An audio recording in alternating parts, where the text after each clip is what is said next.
Well,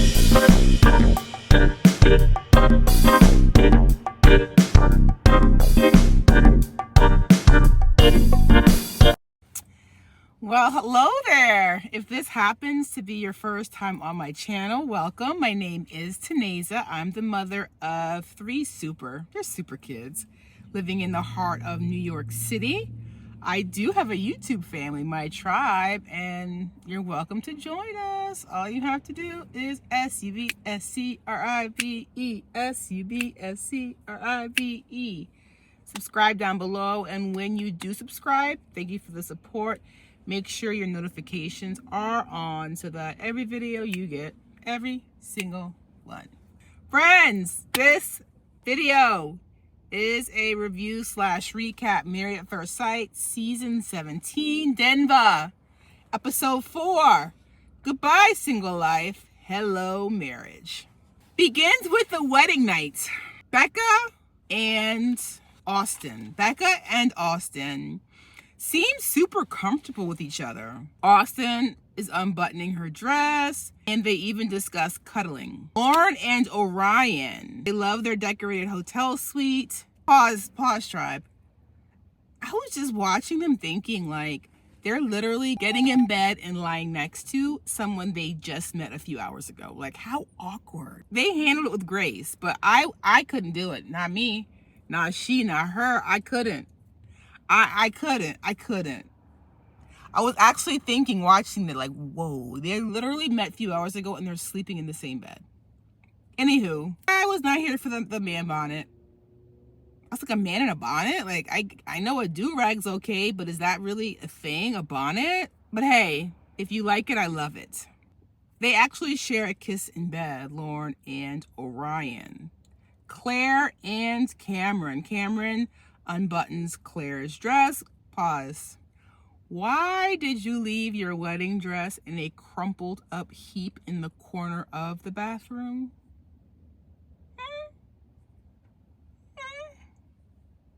I hope she's not messy, because Cameron is very straight-laced. Claire is not exhibiting any sexual energy. Claire said that she is not sure if Cameron is attracted to her. I think he is. And I just think they show attraction in different ways. Emily and Brennan, we see them, they're relaxing, fully dressed on the bed. Emily says, strip. Brennan unbuttons her dress, and of course, Emily has to be a little bit inappropriate and let us know that she has nothing on underneath of her dress. That she usually sleeps in the nude, but tonight she will put pajamas on. Thank you. Thanks, Emily. Appreciate it. Lauren and Orion, not bonnet buddies. He does not wake up with it though, so I'm not sure if he loves it or not. Claire and Cameron. Claire says, I just ignored that you were there. That's not a compliment, Claire. Like, didn't need to share that with Cameron. Cameron then shares about his grandmother, who was a lieutenant. Grandmother is very much like him. She's never said, I love you. I said, grandma issues? Like, what is the point of you sharing this now here?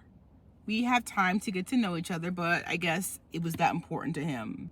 Literally, his childhood is the opposite to the way that Claire was brought up. Emily and Brennan are going to take time with the intimacy. And I have to admit, as much as she gets on my nerve, they looked genuinely happy waking up next to each other. They did. Back on Austin, why does he keep putting his baseball cap on? I don't get that. I don't get it. Like, why? For real. If you know why, please put in the comments below. Becca tells Austin about her health issues. Austin is good about talking about his feelings. He's very emotionally self-aware. In the past, Becca has felt like a burden in her relationships, which is really sad. But I'm glad that Austin seems to be different. Lauren and Orion, they did not have sex. They did discuss it, and they are both open to it. Morning after the wedding, each of the brides, each of the grooms meet with their spouse's family before they leave for their honeymoon. Emily's mom made sure that Brennan knew that her job was very important to her. She's a worker bee. She works really hard. Is it okay if she works late? Brennan's like, yeah, as long as she communicates it with me and not the last minute. Then he said a line that kind of rubbed me the wrong way. He said, we'll have to have a conversation about it. What? He said it more like a parent than a spouse. Brennan's mom says that he is abrupt and he gets annoyed. I was like, thanks, Mom. Like, wow, really positive. Another strike against Brennan. In front of her parents, called her past situationships flings. I was like, oh no. That's not a good word to use. I wish somebody would say about one of my children, a fling. Not a good word to use. Austin sits down with Becca's friends and family, and they tell Austin that Becca will inspire him to do something he's passionate about. And that comment came after they asked about his job and if he liked it. He's like, I work from home. It's okay. Encouraging trait that Becca has. They did discuss her health issues. And Austin, I think, is intentionally trying to seem nonchalant about it. I hope it's intentional. You know, I love me some Austin's mom. I do. They sat down to eat. She said, bring extra sake. She said, fill up my glass. And it was a nasty, nice compliment she paid. I wrote it word for word. Last night was phenomenal, but reality is going to slap you in the face, girlfriend. But I have to say, Becca handled like a G. She handled it like a G. She said, well, isn't that what marriage is? Yes. She didn't cower. Good job, Becca. That was a tough one. According to Cameron, he shows his love physically. Claire expresses herself verbally. According to Cameron, he has had 5 serious relationships, about a year each, and then he has a year of decompressing between each relationship. Eye roll emoji. Even his friends say he may come across as confident. I think it's arrogant, honestly. I really do. I think he's very arrogant. And I think that you have to humble yourself in relationships. You have to. It's not all about you. When Orion sits down with Lauren's family, first it's with her father, sister, brother-in-law. But where does her dad go? Like, he disappears. I see them toast to hard questions, and in the follow-up conversation, he's not there. Lauren, though, wants to be a loving partner to Orion, and that was music to the ears of his sister and his mother. Lauren's sister asks Orion if he is financially stable. He never answered. He never answered the question. What he said was, I am focused on my career. And I'm a little bit thrown off because I distinctly remember the conversation on his wedding day where he said he wanted to have 2 different homes. He wanted to have one on the East Coast and he wanted to have one in Colorado. In my mind, then if you want 2 homes, then you should at least have one already. He is still with his mother. And that's no judgment because that works for some people. I'm just wondering what the reason is. Becca and Austin, when she returned from meeting his family, they greeted each other with like a big kiss on the lips. I was like, y'all are really comfortable. You all are very comfortable with each other. Brennan, it was cute. He told Emily's family that divorce was not an option. He really wanted this to work out. And then he made sure to tell Emily that we are going to figure this out because I am super into you. And I thought that was a cute moment. I did. All the couples find out that they are going to be honeymooning in Cancun, Mexico. They meet in the lobby of the hotel. They meet Michael, who is solo, and he tells them about basically being jilted at the altar. And he is very, very emotionally self-aware, positive and kind.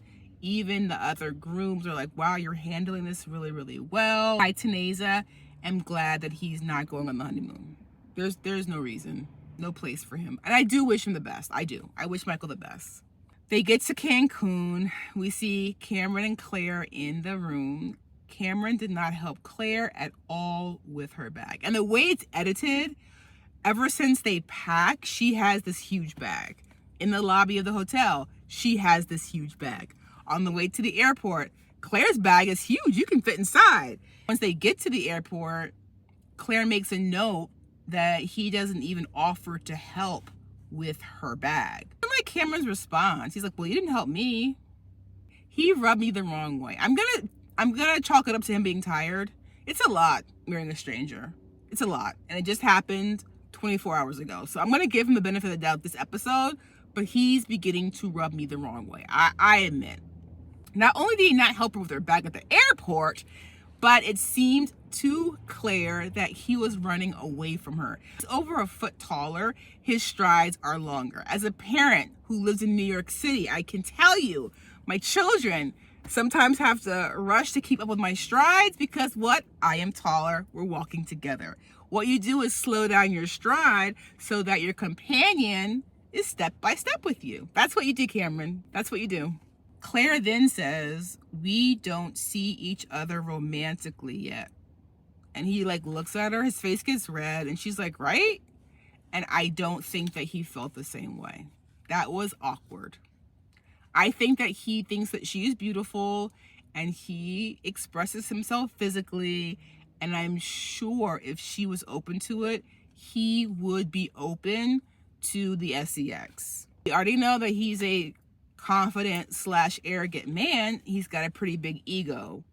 I said, eek. Cameron did not feel the same way. Claire says she wants to be cared for. I think they both have work to do, honestly. Both sides of that Claire-Cameron marriage.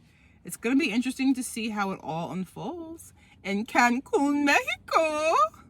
As always, any questions or comments, drop them down below. Otherwise, I will see you in our next review. Bye, tribe.